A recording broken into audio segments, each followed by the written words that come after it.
We know that the last Labour government made life better for our members, from the introduction of the minimum wage to flexible working and tax credits.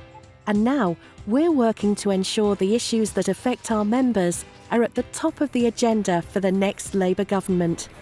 The Labour Party has a relationship with affiliated unions like Usdaw, and there's a whole policy forum process in place and lots of good policy papers. We've been engaged in that process for many months, in fact years, informing those politicians through the process about what really is it that matters to our members and the families. And I suppose the key thing on that is we've formulated these ideas from our members. We've listened carefully, and now we make that evidence-based argument to the Labour politicians. And the politicians listen. Our Freedom from Fear campaign has had a big impact on Labour, who recently tabled an amendment in the House of Lords that would have made assaults on shop workers a specific offence. Unfortunately, the amendment failed to get through because of government opposition.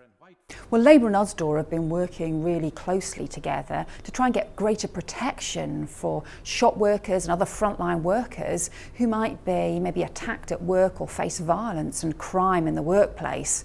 We need to work together to change the law because at the moment the Tories and the Liberal Democrats are refusing. Labour have also made a commitment to look at the law around zero-hours contracts. But with many of us struggling with the cost of living crisis, are they prepared to listen to our members' concerns about the exploitation of short hours contracts? I have a certain principle, which is that if you're doing regular hours, month after month, you should be on a regular contract. And all of these issues of insecurity at work and really what's been exposed by the debate about zero-hours contracts need to be looked at and will be looked at, because we've got to make sure that, of course, if people want that flexibility, they can have it. But flexibility, or the name of flexibility, doesn't become an excuse for exploitation, and that's an absolute commitment. And what about those unscrupulous employers who continue to get away with paying less than the minimum wage? Well, we've said quite clearly that we want to see strengthened enforcement for the minimum wage. We've already committed to taking the fine for employers who don't pay the minimum wage and are caught and are prosecuted for that to £50,000, which is 10 times what it is at the moment. And also what we want to see is an increased level of minimum wage and a real promotion of the living wage so that people can get proper wages for a proper day's work and be able to live their lives in a manner which is dignified. Another area of concern for our members is the increasing use of agency staff by some employers, undermining our members' jobs.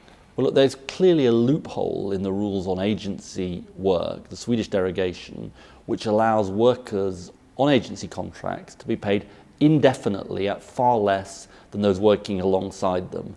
Now, that's not the right principle going forward, and we've got to deal with it, and we've said we will deal with it, because we don't want to find that workers coming from abroad are exploited, undercutting workers already here. And it's a clear commitment from Labour that we'll deal with these issues. And we want to make sure that work pays for all, and we have fairness at work, because actually that's the best way we preserve an outward-looking Britain. Of course, fairness at work also means having access to justice when your employer treats you unfairly. So what will Labour do about employment tribunal fees? We would like to scrap fees, but obviously there's a financial case that has to be made. I'm working very hard in conjunction with Usdaw and lots of other trade unions and organisations to find a way through this, because it's quite clear that the impact that fees, the introduction of fees, is having on people seeking access to justice has decimated the number of people who are going to employment tribunals, and that's disproportionately affecting low-paid workers and indeed women in the workplace. There's no doubt our members have been hit hard by the coalition government's ideologically driven policies. But how would a Labour government make life better for our members and their families in 2015? We'd freeze gas and electricity prices for 18 months if we win in 2015. We'd cancel the bedroom tax, one of the most cruel policies that this government have introduced. We would introduce 25 hours of free childcare for working families, wraparound childcare at school from 8 a.m. till 6 p.m. All of those practical policies to deal with the cost of living crisis, to help families who are facing the biggest squeeze on their incomes in generations. If we want Labour to make life better for our members, if we want to see the back of this coalition government, then we need to get out and get active and help ensure a Labour government in 2015. The alternative isn't worth contemplating. The stakes are so high for the future of our country. It's about the cost of living crisis facing all of your members. And it's about the issues that they care about. The minimum wage, proper rights at work, better childcare, the bedroom tax, energy bills, all of those issues, all issues where Labour has a clear stance, clear policies that will make a difference to your members. We need to get that message out to people about the difference that a Labour government would make.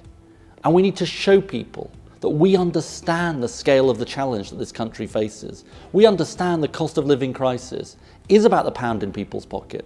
And it's also about the security of work in Britain, the prospects for people's kids, whether they can find a home to rent or to buy. All of those issues we understand in the Labour Party, and this government will never understand. And the reason we understand it and they don't is because we know that a country succeeds not just with a few people at the top doing well, but ordinary families prospering. That is the basis for success. That is the way a Labour government believes that our country can succeed. I look forward, I relish the fight for the future of this country, and I look forward to fighting that fight and winning that fight with you.